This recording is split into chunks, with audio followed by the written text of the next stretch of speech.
started. It's the third day, right? And it's the September 6th, Thursday, and we'll be going over results discussion, conclusion, and a little bit about reference. And I'd like to actually start off today's lecture by talking about academic English and introducing some good books for academic writing, alright? So, yesterday, we talked about academic English, remember? And on the slide, there's writing that says ESP, EAP, EGAP, right? ESP stands for English for specific purposes. 特定目的の英語です。Like business English, soccer English, like, playing soccer words, terms. And academic English falls under specific English, right? Academic use of English. And academic English, or EAP, can be further divided into two elements. EGAP, English for general academic purposes, or ESAP, English for specific academic purposes. General academic English includes things like words like examine, research, things like that. And ESAP, specific English, includes things like DNA, RNA, things like that. And here at Kyoto University, students in the first and second year study EGAP under 全学共通科目, right? Is that right? And if you go on further into third and fourth year, you'll be studying specific academic English, right? And I'd like to introduce this book called Writing for Academic Purposes. Does anyone have it? Has anyone used it? Yes? Yes?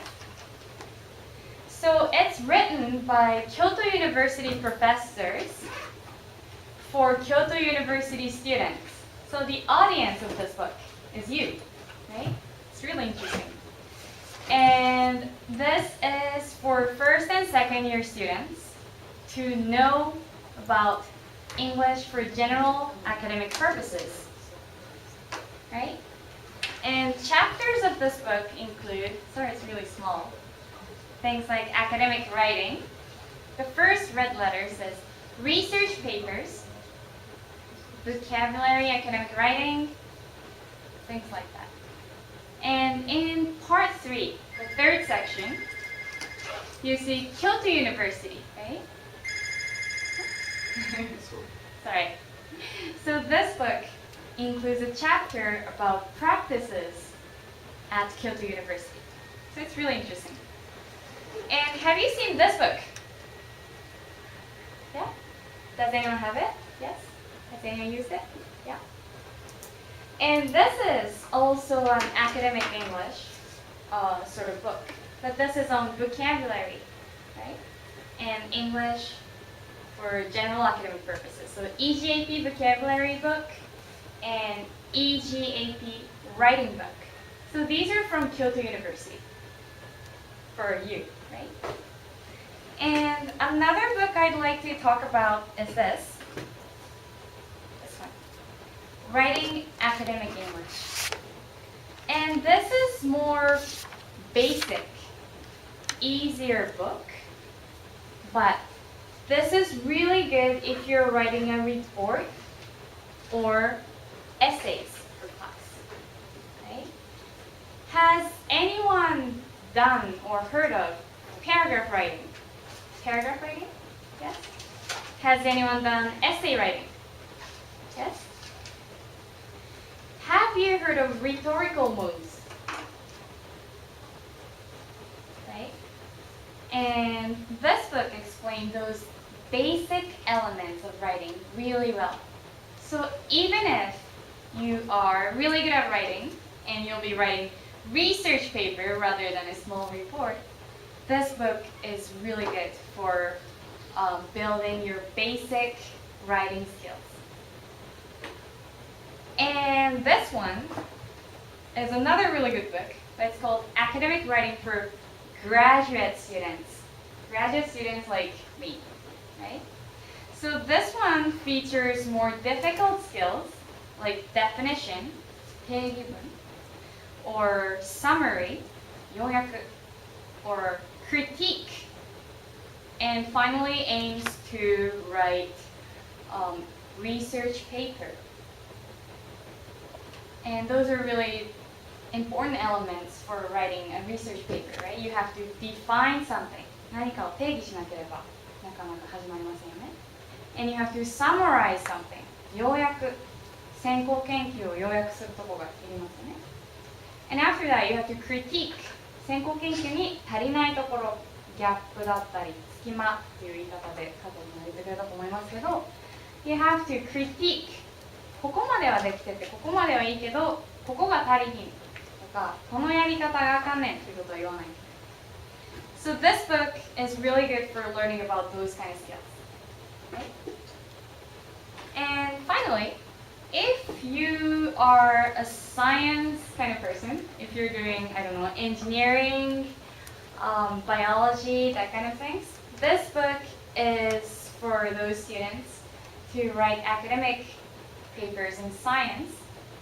And this is written in Japanese. So it's really easy to get started with this book. But this one is for writing academic papers, so it doesn't really feature basic things. It's kind of for graduate students, and it features difficult skills. So I've introduced a few books, and I'll keep them in this room today. So please check them out, alright? Alright.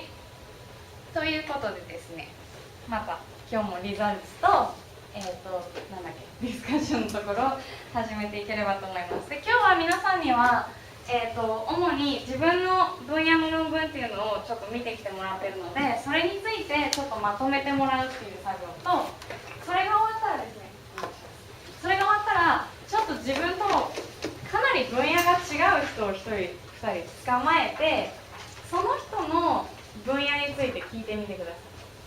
リザルツとディスカッションが分かれてない分野もありますし、なんか全然書き方が違うっていうのもあると思うので、どんな分野で誰に向けて書いてる論文でどんな風に書かれてるかっていうのをちょっと交流して聞いていただきたいと思います。ですので、まずこのタスクをやる上で一番最初は左側かな。すいません、なんかよく似たシートなんですけど、表側の左側にはタスクシート3、ワークシート3、ワークシート3って書いてるところが皆さんご自分用のまとめるところです。5分10分ぐらい時間取るので、そこに皆さんが読んできた皆さんの分野の論文のことをちょっとまとめてみてください。どんな表現が使われているのか、どんな風にムーブが発展しているのか、最初なんていうの、結果発見について言って、それから考察っていうの無視したりとかいろいろあると思うので、皆さんのその論文について考察してみます。で、その際必ず言語表現抜き取ってということを忘れずにまずやって